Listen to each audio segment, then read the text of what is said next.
one of the areas that I think things go wrong early on is actually in the environment itself, and that can refer to things like reporting lines and where planning actually sits in the business. Sometimes you'll see planning tucked in as part of reporting through to finance. Sometimes it's reporting through to a broader merchandise structure. Sometimes it's connected through to supply chains. And sometimes it's playing a little bit of musical chairs and it gets moved around the business a few times over. And I think that's just symptomatic of this situation we find ourselves in, where planning is just not well understood enough to really find a home and have somebody take ownership and confidently lead that planning department. And of course, there are many businesses that have, somebody very experienced heading up their planning. I'm not taking away from that at all. But where it lands up pointing to across that organizational structure can influence its impact, partly because it can lose its voice in the process. If the planning message is being translated through to somebody who is not from a planning background, sometimes that emphasis gets lost. Sometimes independence gets lost, or there could be competing agendas. And so those are just things to watch out for in terms of how you've actually got planning structured in your business and whether you've actually got it set up to have a voice and influence the business at the right times and in the right ways. I've talked about how that cycle is a continuum and that each stage informs the next. And knowing that we're in this dynamic environment, it's really critical, obviously, that they all feed into each other. But what also I think sometimes can interrupt that flow is the accountability for stock. So I do see some businesses where planning is asked to be accountable for stock, but only to a certain point. So maybe only to that purchase order stage. And then somebody else takes accountability through the allocation stage and maybe markdown management thereafter. And it's not to say don't do that. And I'm aware of business models where that is the case and where it works well. But I will highlight that it can interrupt that flow, and it can interrupt the intent of how the stock was originally planned and then how it's ultimately utilized. And if you don't keep all of that within the planning accountability set and you break it up across different functional areas, I think you just need to be aware that it then also requires quite a high level of communication and collaboration. And I think we all know that those are the areas where things can often come undone, is where those soft skills are. How well did we actually communicate with each other? How well did we keep each other informed? So it's not to say it can't be done.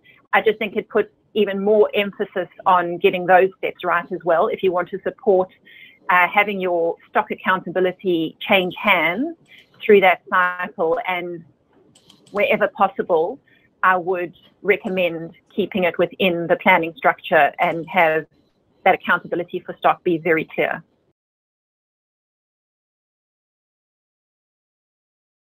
But if you get clear on what you do want from planning, and I think that the key to that is what decisions are you going to make with this information?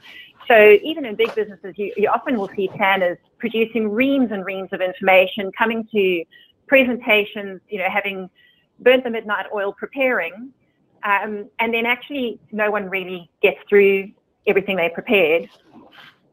And some of where that's going off track is just in defining the scope of what do you really need from this activity and linking that to what is the business decision that's going to be made. So in merchandise plans, what level should people be planning at? Well, what level do you need to make OTB decisions? What level do you need to make those profit decisions? You don't have to do it down in the detail to make a good decision.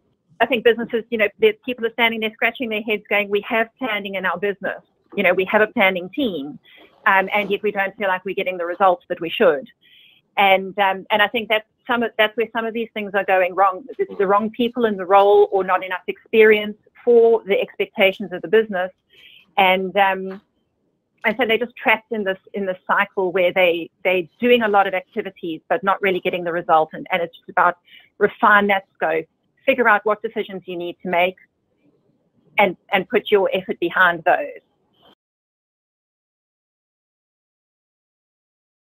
Something else that I see quite often is having the right level of experience for the job. So I think it's quite typical in Australia that we find planning resource can be scarce. And as a result, sometimes what happens is somebody who's a little bit more junior is promoted up through the ranks or just lands up having quite a large portfolio or a very big area of responsibility. If you think about it with any role, typically at the more junior levels is where they tend to be more task oriented. It's more about working through a checklist of how I do my job. And then as you gain more experience and as you become, like a good wine, as you mature, so you bring more to that decision making, to the role, more influence, more impact, and just that expertise grows. And so I think this is one of the cycles that plays out in the Australian environment a little bit, is that we have a lot of people who are in those more junior roles or don't have somebody more senior developing them and challenging their thinking. And it traps some of the planning activities in that more junior space. Or somebody gets put in a role to do a planning function who hasn't come from a planning background, has maybe come from an accounting background, and they're recognized as having financial acumen and expertise with Excel. And so they find themselves in a planning role. And it's a great entry point. And I've personally recruited people with those backgrounds into planning roles and developed them, and they've had amazing planning careers. So it's not to say don't do it. It's more to call out, go ahead and do it, but then make sure you're investing in those people.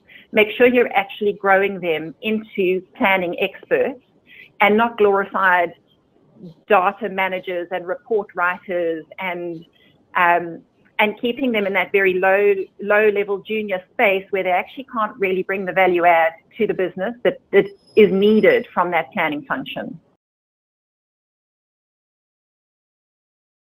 Difference between a VUP and a VIP, and it's just really to bring home that idea of a very useful planner versus a very important planner or a very influential planner.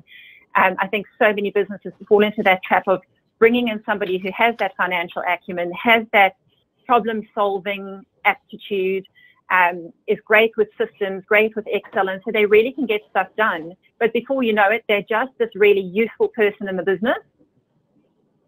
But if you actually really drill down and look at it, the things that they're doing are not necessarily planning things, or not with the right emphasis in the right places. And so then you could substitute the U for very underutilized planner, a very unhappy planner, because they just become a band-aid. And I think if you embrace those steps of the merchandise cycle and work collaboratively with focus on what you're trying to achieve at each stage, then instead you have the VIP, which is the very informed planner, the very impactful planner, the very interactive and integrated planner. And then they become the very indispensable planner. And that's when the business is really going to be getting results.